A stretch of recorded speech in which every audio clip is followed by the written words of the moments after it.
O dia em que descobri que meu próprio filho vendeu o relógio do meu marido pelas minhas costas, foi o dia em que João Carlos me mandou uma mensagem do céu que mudou minha vida para sempre. Me chamo Silvia Cabral, tenho 72 anos e nunca imaginei que chegaria a este ponto da minha vida sentindo como se fosse uma estranha na minha própria família. Hoje, enquanto conto essa história, ainda sinto um aperto no peito quando lembro daquela manhã de terça-feira que mudou tudo para sempre. Estava na cozinha da casa do meu filho Henrique, preparando o café da manhã como sempre fazia há 1 ano e meio, desde que vim morar com eles. Desde que João Carlos partiu há 2 anos, essa rotina matinal se tornou minha única forma de me sentir útil naquele lar que nunca consegui chamar verdadeiramente de meu. Henrique tinha 45 anos e sempre foi um bom filho, pelo menos era o que eu acreditava até aquela manhã. Patrícia, minha nora de 42 anos, trabalhava como vendedora numa loja de roupas no centro de Florianópolis e sempre foi educada comigo, mas nos últimos meses eu percebia um certo distanciamento, uns olhares que não conseguia decifrar. Naquela manhã específica, enquanto mexia o açúcar no café e arrumava as torradas no prato como João Carlos gostava que eu fizesse, escutei uma conversa entre eles vindo do quarto. Não era minha intenção bisbilhotar, mas as paredes daquela casa eram finas e eles falavam num tom que chamou minha atenção. Patrícia dizia algo sobre dinheiro, sobre contas em atraso que estavam deixando eles desesperados, e foi quando ouvi ela mencionar que tinham encontrado uma solução para o problema financeiro que vinha os atormentando há meses.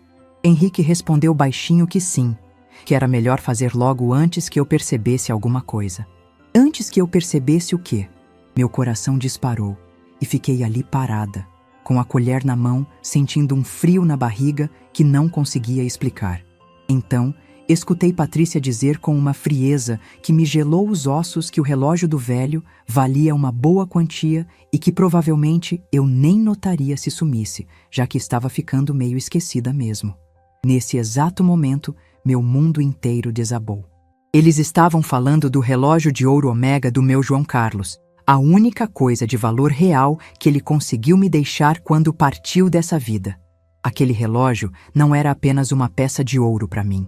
Era muito mais que isso. Era o último pedaço tangível do homem que amei por 48 anos. A única coisa que ainda carregava o cheiro dele, a essência da sua presença. João Carlos usava aquele relógio todos os dias desde que completou 25 anos, quando ganhou do próprio pai como presente de formatura na faculdade de engenharia. Sempre que eu me sentia sozinha demais, especialmente nas noites longas e vazias após sua partida, eu segurava o relógio contra o peito e ainda conseguia sentir aquele perfume suave que ele usava há décadas. Aquela essência masculina que me acalmava e me fazia sentir que ele ainda estava ali, de alguma forma, me protegendo e me amando. Fingi que não havia escutado nada e continuei preparando o café da manhã com as mãos tremendo, tentando controlar o turbilhão de emoções que tomava conta de mim. Quando eles desceram para a cozinha, tentei agir da forma mais normal possível, mas meu coração batia tão forte que tinha certeza absoluta de que eles conseguiam escutar cada batida. Henrique me deu um beijo carinhoso no rosto e disse que eu era a melhor mãe do mundo, que não sabia o que faria sem mim. Patrícia sorriu daquele jeito dela e elogiou o café, como sempre costumava fazer todas as manhãs. Mas agora, eu sabia que por trás daqueles sorrisos matinais e dessas palavras doces, havia algo sinistro se tramando, algo que me partia o coração de uma forma que eu nunca havia experimentado antes. Era uma dor diferente da que senti quando João Carlos partiu, porque aquela era uma dor natural da vida. Mas essa era uma dor causada pela traição das pessoas que eu mais amava no mundo. Depois que saíram para trabalhar, com Henrique dando aquele aceno distraído da porta e Patrícia gritando um "Tchau, dona Silvia" do portão, corri para o meu quarto como uma criança assustada. Abri a gaveta da cômoda, onde guardava o relógio com tanto cuidado, minha mão tremendo descontroladamente quando peguei a pequena caixa de veludo azul escuro onde ele ficava protegido desde que João Carlos partiu. Abri a caixa devagar, como se fosse um ritual sagrado, e lá estava ele, brilhando como sempre brilhou, com aquelas letras douradas que diziam Omega na parte de baixo do mostrador. Peguei o relógio e o apertei contra o peito com toda a força que tinha, sentindo o peso reconfortante do metal frio contra minha pele, e todas as lembranças vieram à tona como uma avalanche de emoções. Lembrei de quando João Carlos me pediu em casamento há exatos 50 anos, numa tarde de domingo depois da missa, e como ele consultava aquele relógio nervosamente enquanto gaguejava as palavras e esperava minha resposta com os olhos cheios de esperança. Lembrei de como ele sempre colocava o relógio na mesinha de cabeceira antes de dormir, fazendo aquele barulhinho suave do metal contra a madeira, que se tornou uma música de ninar para mim durante décadas. Lembrei especialmente de como, nos últimos dias de sua vida, quando já estava muito fraco e sabia que o tempo estava se esgotando, ele segurava o relógio com as mãos trêmulas e me dizia com a voz embargada que era para eu guardar aquilo com muito carinho, porque era tudo o que ele podia me deixar como herança, mas que valia mais que qualquer fortuna porque carregava todo o amor dele por mim. Não consegui fazer mais nada produtivo naquele dia inteiro. Fiquei sentada na poltrona velha do meu quarto, aquela que trouxe da minha antiga casa, olhando para o relógio e tentando processar como meu próprio filho, a criança que carreguei no ventre, que amamentei, que criei com tanto amor e dedicação, podia sequer pensar em tirar de mim a única coisa que me restava do pai dele. Será que Henrique não compreendia o que aquele objeto representava para mim? Será que para ele e para Patrícia era apenas um pedaço de metal e ouro com valor monetário, sem qualquer significado emocional ou sentimental? Como eles podiam ser tão insensíveis a ponto de planejar roubar de mim a última conexão física que eu tinha com o amor da minha vida? Quando eles chegaram do trabalho no final da tarde, eu ainda estava no quarto, abraçada com o relógio. Henrique veio me ver, bateu levemente na porta e perguntou se eu estava bem, se havia acontecido alguma coisa. Olhei para ele tentando enxergar o menino doce que ele foi um dia, e quase contei o que tinha escutado naquela manhã, mas algo inexplicável me impediu de falar. Talvez fosse o medo de confrontar uma verdade tão dolorosa, ou talvez fosse ainda uma esperança tola de que eu tivesse entendido tudo errado, que eles não fossem capazes de uma traição tão cruel assim. Preferi acreditar que meus ouvidos tinham me pregado uma peça. Naquela noite, durante o jantar, tentei puxar conversa sobre o pai, sobre as boas lembranças que tínhamos dele, na esperança de tocar o coração do Henrique. Falei sobre como João Carlos era cuidadoso e carinhoso com suas coisas pessoais, sobre como o relógio era uma peça importante da história da nossa família. Henrique apenas balançou a cabeça educadamente e disse que era muito bom que eu tivesse essas lembranças afetivas para me consolar.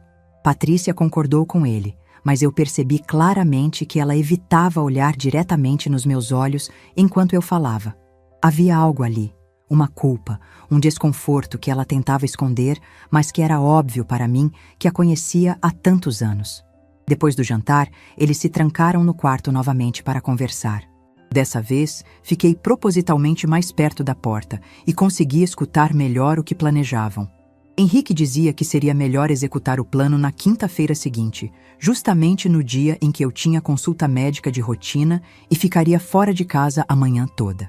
Patrícia concordou animadamente e disse que já havia pesquisado e encontrado uma casa de penhores no centro, que compraria a peça sem fazer muitas perguntas ou exigir documentação complicada.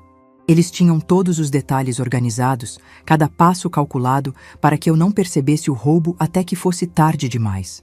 Passei aquela noite inteira acordada, segurando o relógio contra o peito e pensando em todas as opções que eu tinha. Parte de mim queria confrontá-los imediatamente, gritar, chorar, explicar com lágrimas nos olhos o que aquele objeto significava para minha alma. Mas outra parte de mim tinha muito medo de causar uma ruptura definitiva na família, de ser vista como a sogra e mãe problemática que não entendia as dificuldades financeiras reais que os jovens enfrentavam. Na manhã seguinte, quando acordei depois de uma noite insone, senti um vazio no peito que era diferente de qualquer coisa que já havia experimentado. Não era apenas a dor da possível traição que me aguardava. Era também a tomada de consciência dolorosa de que talvez eu não fosse mais a matriarca respeitada e amada da família. Talvez, aos olhos deles, eu fosse apenas um peso inconveniente, uma velha teimosa e sentimental que se agarrava desesperadamente a objetos sem valor prático, alguém que eles tinham que aturar por obrigação familiar até que a morte nos separasse definitivamente. Mas então, quando segurei o relógio pela manhã e senti seu peso familiar na palma da minha mão, algo mudou dentro de mim. Era como se João Carlos estivesse ali, sussurrando no meu ouvido, me dando forças e me lembrando de que eu não era apenas uma viúva solitária e indefesa. Eu era uma mulher que havia construído uma família sólida, que havia amado profundamente e sido profundamente amada, que havia enfrentado todas as dificuldades da vida ao lado de um homem maravilhoso. Eu tinha direito ao respeito, à dignidade e ao carinho da minha própria família. A decisão que tomei naquela manhã foi simples. Não sairia mais de casa sem o relógio. Guardei ele numa bolsinha pequena dentro da minha bolsa grande e passei a carregar comigo para todo lugar, como se fosse um talismã protetor. Quando quinta-feira chegou, fingi que havia me esquecido completamente da minha consulta médica. Disse para Henrique que não me sentia muito bem e que precisava remarcar para a semana seguinte. Vi claramente o olhar de contrariedade e frustração que ele trocou com Patrícia naquele momento. E isso confirmou definitivamente todas as minhas suspeitas mais dolorosas. Eles realmente haviam planejado usar exatamente aquele dia, aquelas horas em que eu estaria fora, para executar o roubo do relógio sem que eu percebesse. A frieza daquele olhar entre eles me cortou como uma faca. Durante toda aquela semana terrível, mantive o relógio sempre comigo, escondido na bolsa como um segredo precioso. Cada vez que me levantava da poltrona para ir ao banheiro, para buscar água na cozinha, ou simplesmente para esticar as pernas, levava a bolsa junto comigo. Quando Patrícia perguntou com aquele tom falsamente preocupado por que eu estava andando com a bolsa dentro de casa o tempo todo, inventei rapidamente que estava com medo de esquecer de tomar meus remédios na hora certa. Ela pareceu aceitar minha explicação sem questionar muito, mas percebi que a partir daquele dia começou a me observar com mais atenção, como se estivesse tentando decifrar algum mistério. Às vezes eu sentia o olhar dela grudado em mim quando ela achava que eu não estava prestando atenção, e isso me deixava ainda mais nervosa e desconfiada. A tensão dentro daquela casa estava ficando insuportável para todos nós. Henrique andava mais irritado que o normal, reclamando de absolutamente tudo, da comida que eu preparava com tanto carinho, da televisão que estava muito alta, do barulho das minhas chinelas no chão quando eu acordava de madrugada para ir ao banheiro. Patrícia, por sua vez, começou a fazer comentários aparentemente inocentes, mas muito cruéis, sobre como eu estava ficando esquecida e distraída. Ela dizia coisas como que era muito difícil cuidar de uma pessoa idosa, que exigia muita paciência e compreensão, e que nem todo mundo tinha preparo emocional para lidar com as limitações da terceira idade. Essas palavras aparentemente inofensivas me doíam muito mais profundamente que qualquer grito ou discussão aberta, porque vinham disfarçadas de preocupação, mas carregavam uma crueldade sutil. Uma noite específica durante o jantar, Henrique trouxe à tona um assunto que me pegou completamente desprevenida e me deixou em estado de choque. Ele disse, mastigando calmamente sua comida, que havia conversado com um médico geriatra sobre minha condição geral de saúde e que talvez fosse melhor eu considerar seriamente a possibilidade de morar em um lugar com mais assistência profissional e cuidados especializados. Patrícia imediatamente completou o raciocínio dele, dizendo que conhecia uma residência para idosos muito bem conceituada na cidade, onde eu teria companhia de pessoas da minha idade, atividades recreativas adequadas e cuidados médicos sempre disponíveis. Ela falava como se estivesse me oferecendo um presente maravilhoso, mas eu sabia exatamente o que aquilo significava na realidade. Senti meu mundo desabar pela segunda vez em poucos dias. Não bastava quererem roubar o relógio do João Carlos. Agora, queriam me tirar completamente de casa, me internar como se eu fosse uma doente mental ou uma criança incapaz de cuidar de si mesma. Tentei manter a calma e a dignidade, respirei fundo e perguntei se era realmente isso que eles queriam para mim. Henrique respondeu com aquele tom paternalista que eu havia começado a detestar, que era exclusivamente pelo meu bem, que eles trabalhavam muito e não conseguiam dar a atenção e os cuidados que eu merecia e precisava nessa fase da vida. Mas eu sabia que a verdade real era bem diferente. Eu estava sendo um empecilho inconveniente para os planos financeiros deles, e seria muito mais fácil me tirar do caminho. Naquela noite, chorei como não chorava desde o dia do funeral do João Carlos. Senti que estava perdendo absolutamente tudo que me restava na vida. Minha família, minha casa, minha dignidade, meu lugar no mundo. Abracei o relógio contra o peito com força e comecei a sussurrar para ele como se fosse meu marido que estivesse fisicamente ali na minha frente. Pedi forças para ele, imploreei que me mostrasse o caminho certo a seguir, que me desse a coragem necessária para enfrentar essa situação impossível. Sentia que estava numa encruzilhada da minha vida e não sabia qual direção tomar, se devia lutar ou simplesmente me entregar ao destino que eles haviam decidido para mim. No dia seguinte, quando Henrique e Patrícia saíram para trabalhar, tomei uma decisão que me surpreendeu pela própria coragem. Peguei o relógio, coloquei na bolsa e fui até o centro da cidade de ônibus, algo que não fazia há meses. Não tinha um plano muito específico na cabeça, apenas sabia que precisava entender melhor o valor real daquela peça que estava causando tanta cobiça. Talvez se eu soubesse exatamente quanto o relógio valia no mercado, pudesse encontrar uma forma alternativa de ajudar Henrique e Patrícia financeiramente, sem precisar me desfazer da única lembrança física que me restava do meu marido. Talvez pudesse vender alguma outra coisa ou encontrar alguma solução criativa para o problema. Entrei em 3 relojoarias diferentes no centro de Florianópolis. Em todas elas, os profissionais ficaram visivelmente impressionados com a qualidade excepcional e o estado impecável de conservação do relógio. Um dos relojoeiros, um senhor de uns 60 anos com óculos grossos, me disse que era uma peça muito rara, de colecionador sério, e que valia consideravelmente mais do que eu provavelmente imaginava. Outro relojoeiro, mais jovem, me perguntou diretamente se eu tinha intenção real de vender a peça, porque ele conhecia diversos colecionadores particulares que certamente pagariam um preço muito generoso por um exemplar daquele nível e qualidade. Quando ele mencionou os valores aproximados, senti meu coração acelerar. Saí daquelas lojas com o coração ainda mais pesado que quando entrei.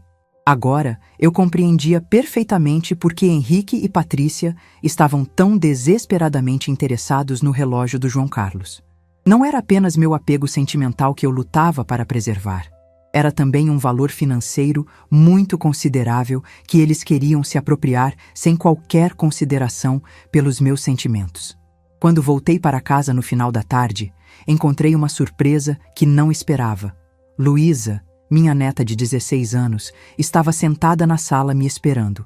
Ela havia faltado à última aula da escola e queria aproveitar para conversar comigo, algo que sempre me alegrava imensamente. Luísa sempre foi completamente diferente dos pais, muito mais sensível e atenta aos sentimentos e necessidades dos outros. Ela imediatamente percebeu que eu estava triste e abatida, e perguntou com aquela sinceridade típica dos adolescentes o que estava acontecendo comigo, se eu estava doente ou preocupada com alguma coisa importante. Por um momento muito tentador, pensei seriamente em contar toda a verdade para ela, em desabafar sobre a traição que seus pais estavam planejando. Mas rapidamente, decidi que não seria justo nem correto envolver uma menina de apenas 16 anos nos problemas complexos e dolorosos do mundo dos adultos. Aquilo poderia criar um conflito terrível entre ela e os pais, e eu não queria ser responsável por destruir a harmonia familiar dela por causa dos meus problemas pessoais.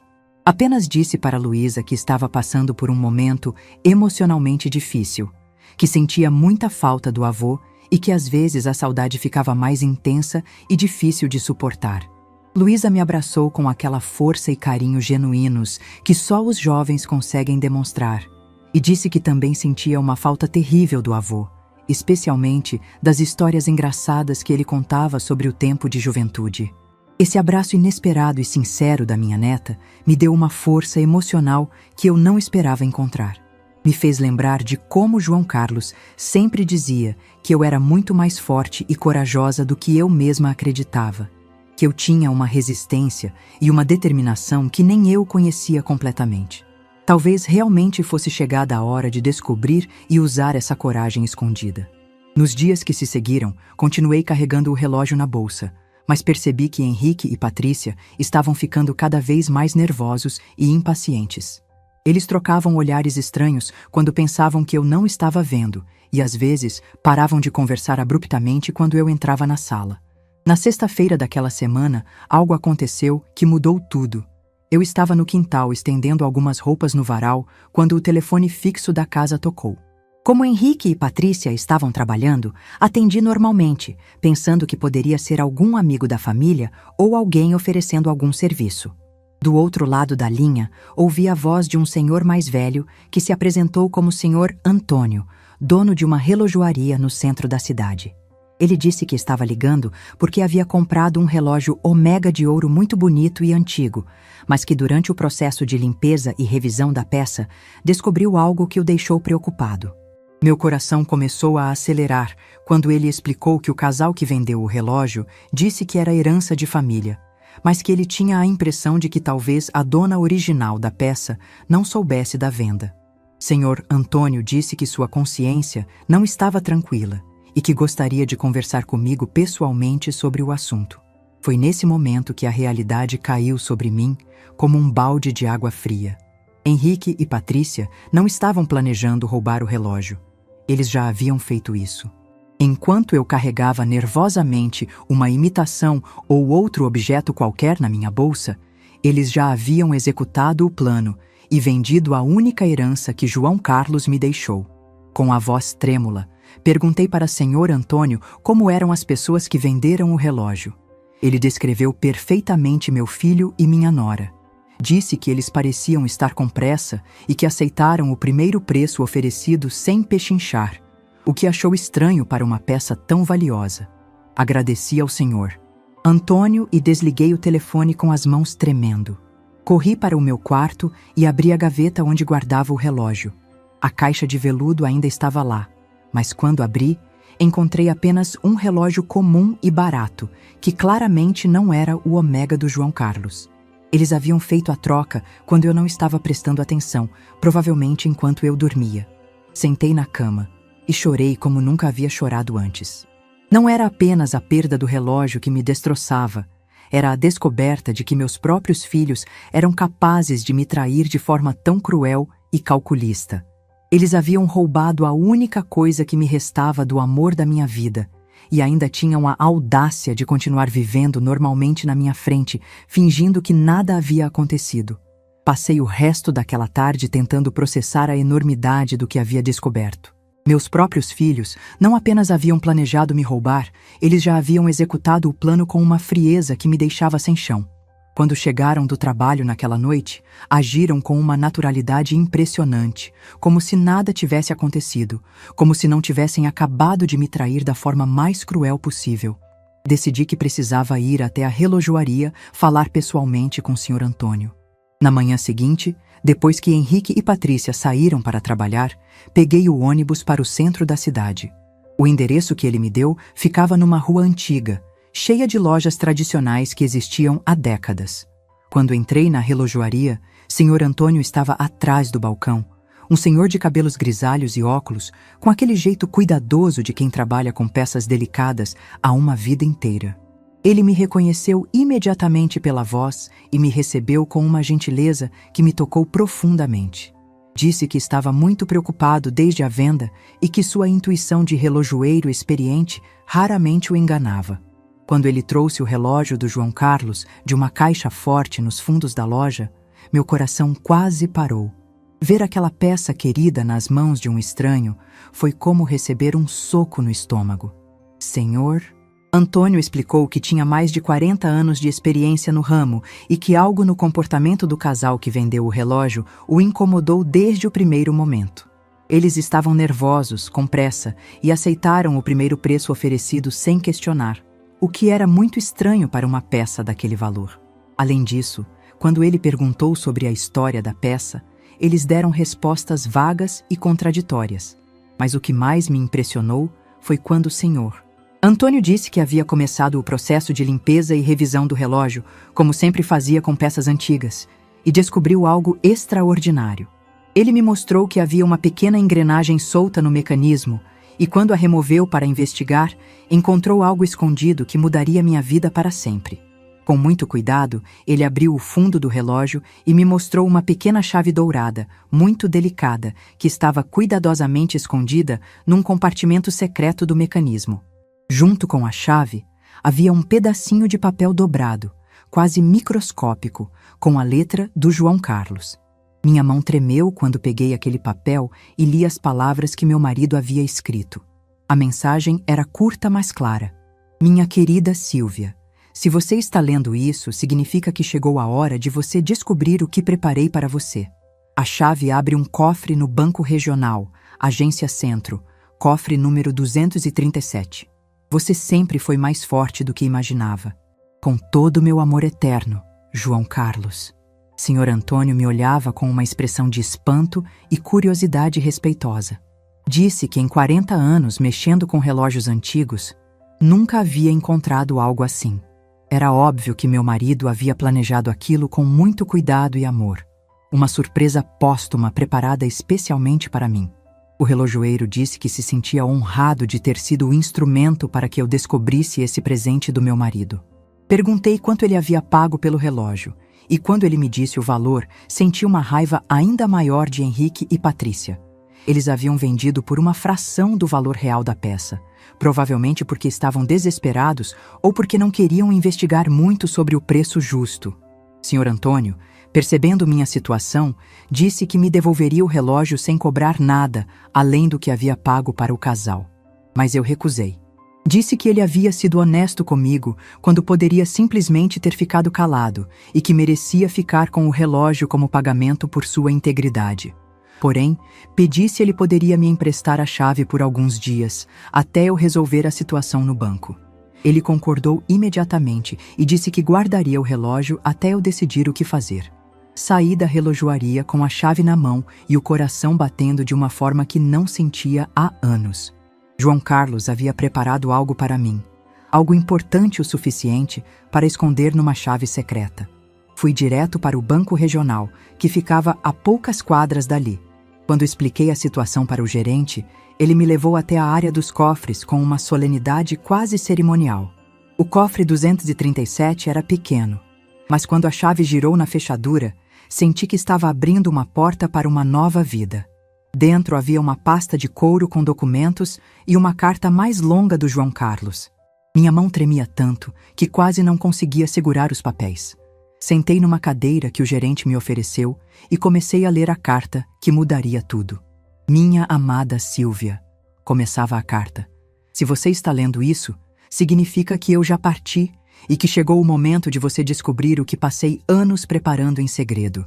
Sempre soube que você é muito mais forte e capaz do que você mesma acredita, mas também sei que nossa sociedade não ensina as mulheres a serem independentes financeiramente.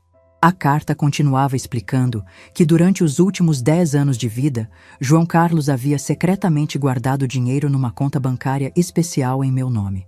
Ele vendeu algumas ações que tinha, fez alguns trabalhos extras de consultoria e até vendeu o terreno que herdou do pai. Tudo sem me contar, porque queria que fosse uma surpresa para garantir minha independência caso algo acontecesse com ele. Quando vi o extrato bancário que estava junto com a carta, quase desmaiei. Era uma quantia substancial, suficiente para eu viver com dignidade e conforto pelo resto da vida, sem depender financeiramente de ninguém. Mas não era só isso. Havia também a escritura de um apartamento na praia de Canasvieiras, que ele havia comprado há 3 anos usando parte desse dinheiro secreto. A carta explicava que o apartamento estava mobiliado e pronto para morar, que ele havia pensado em cada detalhe para que eu pudesse ter um lugar só meu, onde pudesse ser feliz e independente. João Carlos escreveu que sabia que depois da morte dele, eu provavelmente iria morar com Henrique, mas que queria que eu tivesse a opção de escolher minha própria vida. Você não precisa aceitar desrespeito ou falta de carinho de ninguém, nem mesmo da nossa família, dizia uma parte da carta que me fez chorar.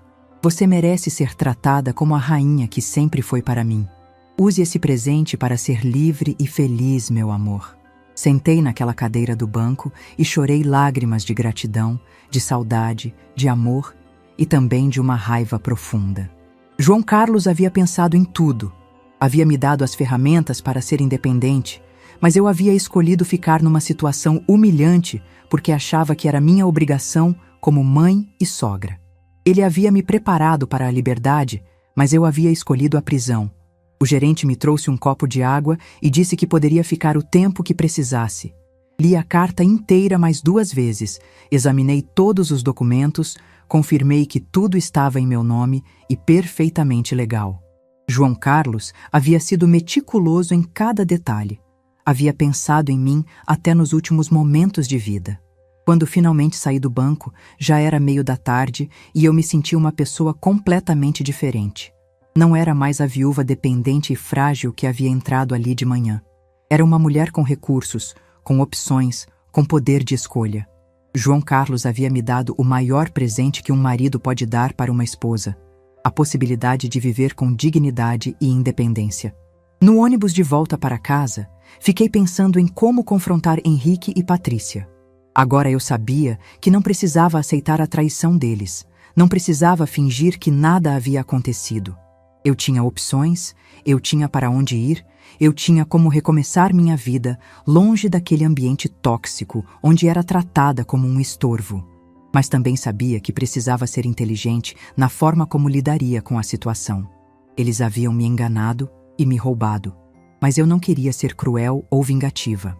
Queria apenas recuperar minha dignidade e mostrar que não era a velha frágil e manipulável que eles pensavam que eu era. Quando cheguei em casa, Henrique e Patrícia ainda não haviam voltado do trabalho. Fui para meu quarto e olhei ao redor, vendo tudo com olhos diferentes. Aquela não era minha casa, aquele não era meu lugar. Meu lugar era onde eu pudesse ser respeitada e amada, onde eu pudesse viver em paz sem medo de ser traída pelas pessoas que eu mais amava. Peguei uma mala pequena e comecei a separar algumas roupas e objetos pessoais essenciais. Não levaria muita coisa, apenas o suficiente para alguns dias. O apartamento da praia estava mobiliado e eu poderia comprar o que precisasse com o dinheiro que João Carlos havia guardado para mim. Quando ouvi o barulho da chave na porta, respirei fundo e me preparei para o confronto que mudaria nossas vidas para sempre. Era hora de mostrar para Henrique e Patrícia que a Silvia Cabral que eles pensavam conhecer não existia mais. Em seu lugar estava uma mulher forte, independente e que não aceitaria mais ser desrespeitada por ninguém, nem mesmo pela própria família. Quando Henrique e Patrícia entraram em casa naquela noite, eu estava sentada na poltrona da sala, esperando por eles com uma calma que eu mesma não sabia que possuía. A mala pequena estava ao meu lado, e na mesa de centro havia deixado uma cópia da escritura do apartamento e o extrato bancário que João Carlos me preparara. Eles cumprimentaram como sempre, mas logo perceberam que algo estava diferente no ambiente. Henrique foi o primeiro a notar a mala e perguntou se eu ia viajar para algum lugar. Respondi calmamente que sim, que estava me mudando.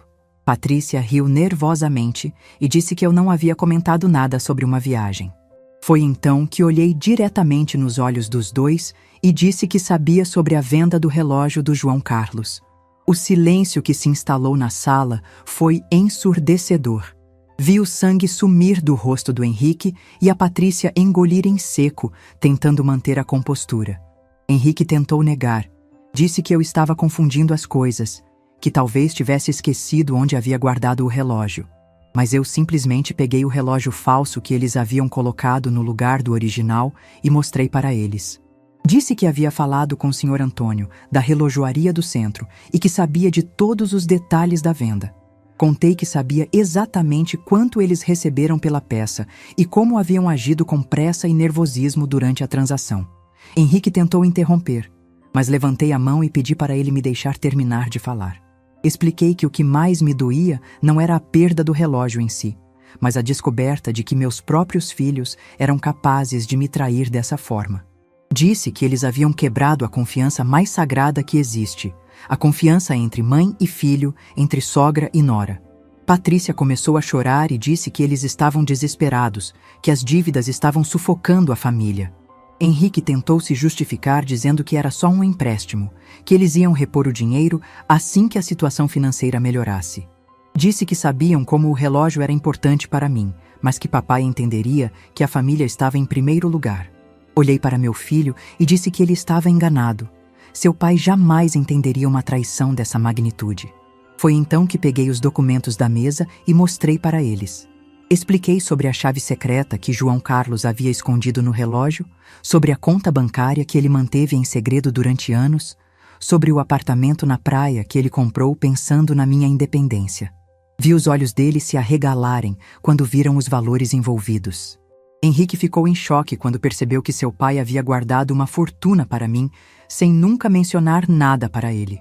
Patrícia perguntou se eu estava brincando, se aqueles documentos eram reais. Confirmei que tudo era verdadeiro e que João Carlos havia pensado em cada detalhe para garantir que eu pudesse viver com dignidade e independência. Disse para eles que a ironia da situação era cruel. Enquanto eles me roubavam para resolver problemas financeiros, eu tinha recursos mais do que suficientes para ajudá-los, se eles tivessem simplesmente conversado comigo com honestidade e respeito.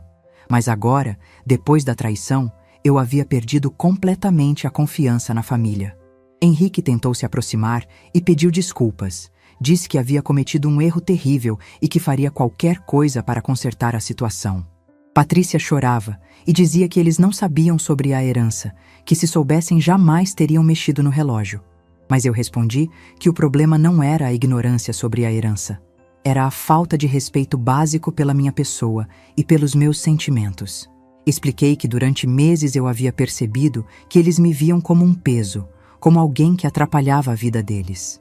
Disse que havia escutado conversas sobre me internar numa casa de repouso, sobre como era difícil cuidar de uma pessoa idosa.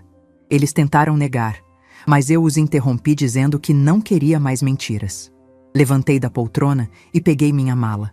Disse que estava me mudando para o apartamento da praia e que precisava de um tempo para pensar sobre o futuro da nossa relação familiar. Henrique implorou para eu não ir embora.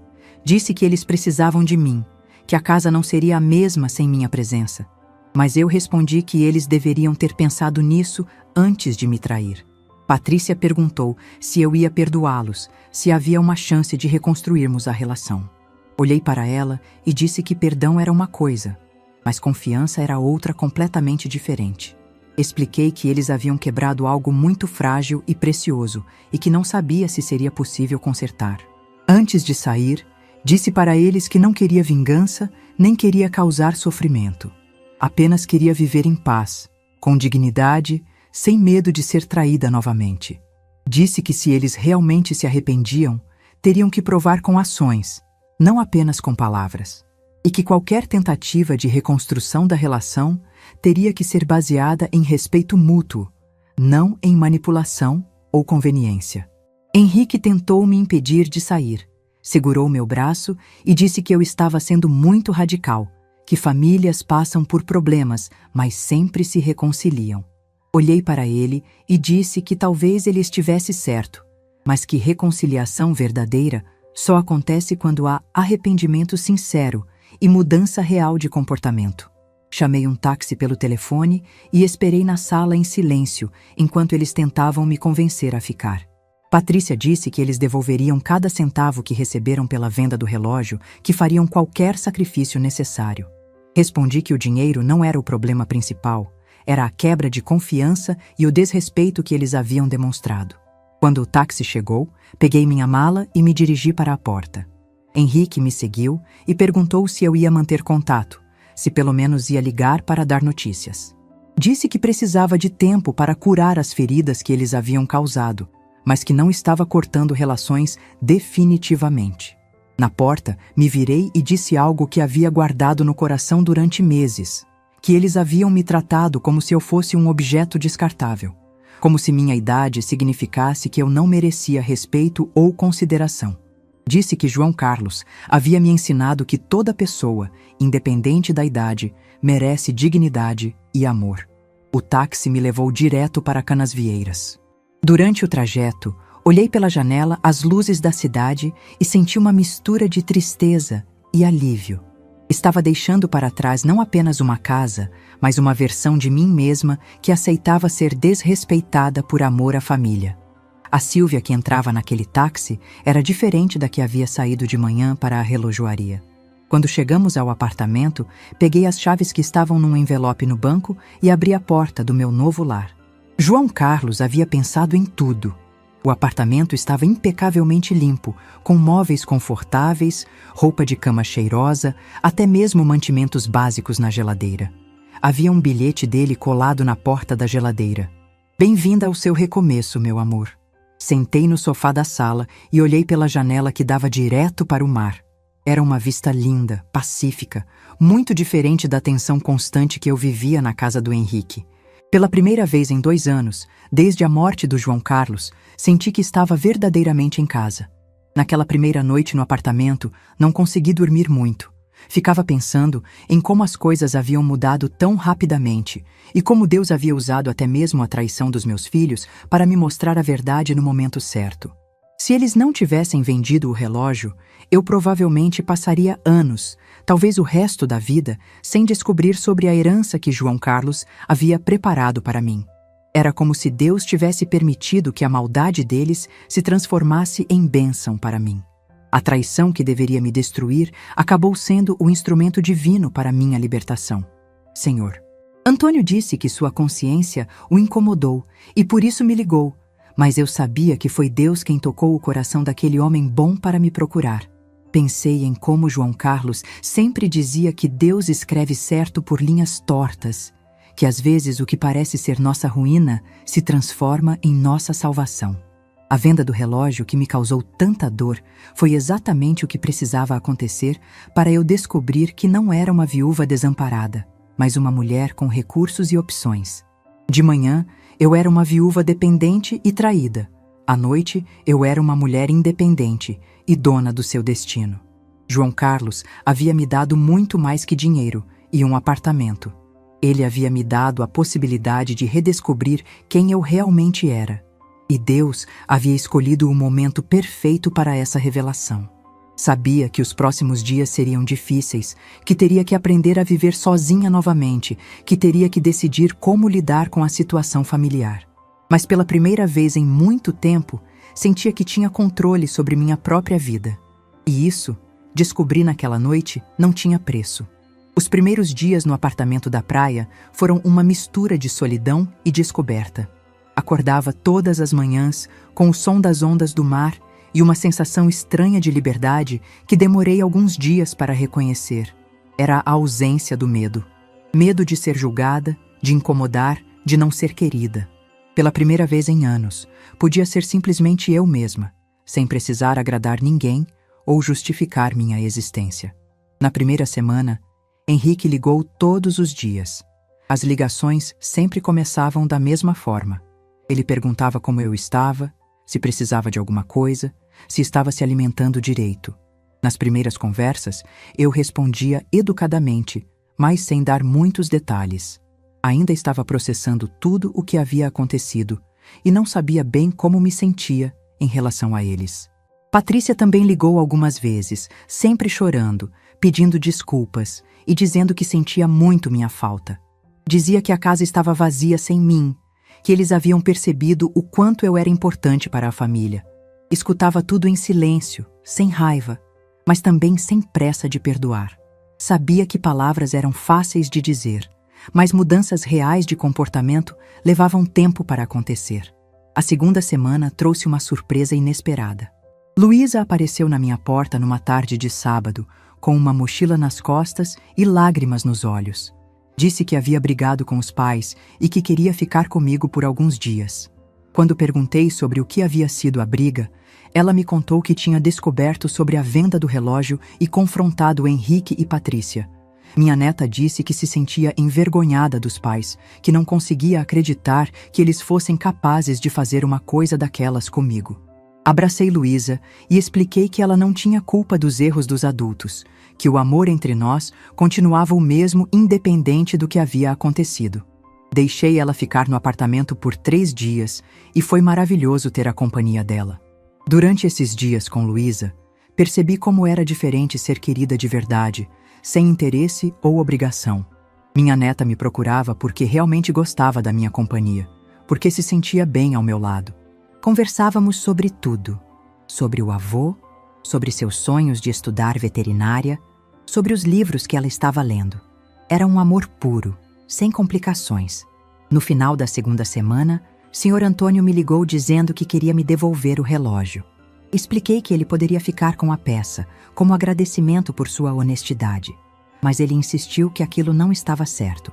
Marcamos de nos encontrar no apartamento e quando ele chegou com o relógio numa caixa elegante, senti uma emoção muito forte. Sr. Antônio disse que havia pesquisado mais sobre a peça e descoberto que era ainda mais valiosa do que pensava inicialmente. Mas que, independente do valor monetário, sabia que aquilo tinha um significado especial para mim. Quando segurei o relógio novamente, senti como se João Carlos estivesse ali comigo, aprovando todas as decisões que eu havia tomado. Foi Sr. Antônio quem me deu a ideia de procurar um advogado para formalizar minha situação financeira e garantir que todos os documentos estivessem em ordem. Ele me indicou uma advogada muito competente, doutora Marina, que me ajudou a organizar tudo. Transferir recursos para contas mais rentáveis, regularizar a documentação do apartamento e até fazer um testamento deixando tudo organizado para o futuro. No final do primeiro mês, Henrique e Patrícia pediram para me visitar. Aceitei recebê-los porque sentia que estava forte o suficiente para essa conversa. Quando chegaram, percebi imediatamente que algo havia mudado neles. Estavam mais humildes, menos presunçosos. Henrique pediu desculpas de uma forma diferente das outras vezes, reconhecendo especificamente cada erro que haviam cometido. Ele disse que havia passado o mês pensando sobre como me trataram, não apenas em relação ao relógio, mas durante todo o tempo em que morei com eles. Reconheceu que me viam como alguém que estava ali para servi-los, não como uma pessoa com sentimentos e necessidades próprias. Patrícia também se desculpou, admitindo que havia sido cruel em muitos comentários que fez sobre minha idade e minha capacidade. Disse para eles que apreciava as desculpas, mas que ainda precisava de tempo para reconstruir a confiança. Expliquei que havia descoberto uma nova versão de mim mesma ali na praia, uma mulher mais forte e independente, e que não estava disposta a voltar a ser a pessoa submissa que eu era antes. Eles disseram que entendiam e que respeitariam meu tempo e minhas decisões. Henrique, então, fez algo que me surpreendeu muito.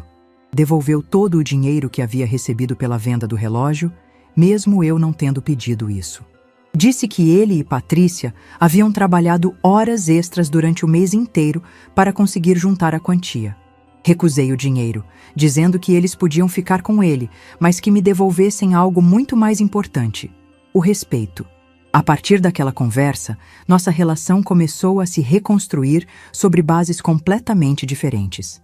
Eles passaram a me visitar regularmente, mas sempre com hora marcada, respeitando meu espaço e minha rotina. Traziam Luísa junto e passávamos tardes maravilhosas conversando na varanda com vista para o mar. Patrícia começou a me tratar de uma forma totalmente nova, perguntando minha opinião sobre coisas importantes, contando sobre seus problemas no trabalho e até pedindo conselhos sobre a educação da Luísa. Henrique também mudou. Deixou de me ver como sua mãe frágil que precisava de cuidados e passou a me enxergar como uma mulher adulta e capaz.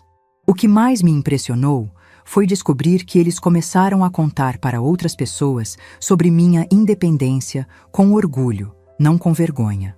Henrique disse para os amigos que sua mãe era uma mulher moderna e corajosa, que havia decidido morar sozinha na praia e estava muito feliz com sua nova vida.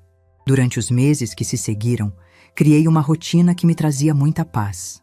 Acordava cedo para ver o nascer do sol na praia, tomava meu café da manhã na varanda, lia os livros que sempre quis ler, mas nunca tinha tempo. Fiz amizade com vizinhos, comecei a frequentar um grupo de terceira idade que se reunia para caminhadas matinais. Descobri que tinha muito mais energia e disposição quando não estava constantemente preocupada em agradar outras pessoas. Comecei a cozinhar pratos que eu gostava, a assistir programas de televisão que me interessavam, a decorar o apartamento do meu jeito. Era uma liberdade simples, mas profundamente transformadora. No final do segundo mês, fiz algo que simbolizou completamente minha nova vida. Comprei um carro pequeno e aprendi a dirigir novamente, depois de anos sem pegar no volante. A sensação de independência total de poder ir onde quisesse, na hora que quisesse, sem depender de ninguém, foi indescritível. Luísa ficou encantada com minha transformação. Disse que eu parecia uma pessoa diferente, mais alegre, mais confiante. E ela estava certa.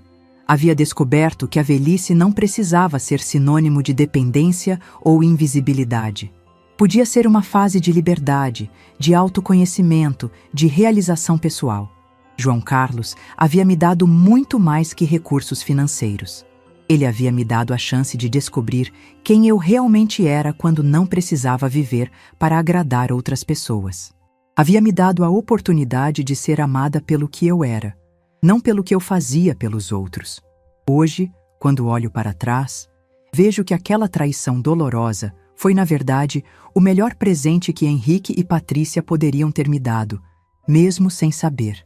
Me forçaram a descobrir minha força, minha independência, minha capacidade de recomeçar. Ainda mantenho relação com minha família, mas agora é uma relação baseada em respeito mútuo e amor verdadeiro, não em obrigação ou conveniência. Eles me visitam porque querem estar comigo, não porque se sentem obrigados a cuidar de mim. E eu aprendi a lição mais importante da minha vida. Nunca é tarde para descobrir quem você realmente é. Nunca é tarde para exigir respeito e dignidade. Nunca é tarde para ser verdadeiramente livre. João Carlos me ensinou isso através do seu último presente de amor, e hoje eu vivo cada dia honrando essa lição preciosa que ele me deixou. Se essa história tocou seu coração, deixe seu like, se inscreva no canal e comente aqui embaixo. No meu lugar, o que você faria? Sua mensagem pode iluminar o dia de alguém.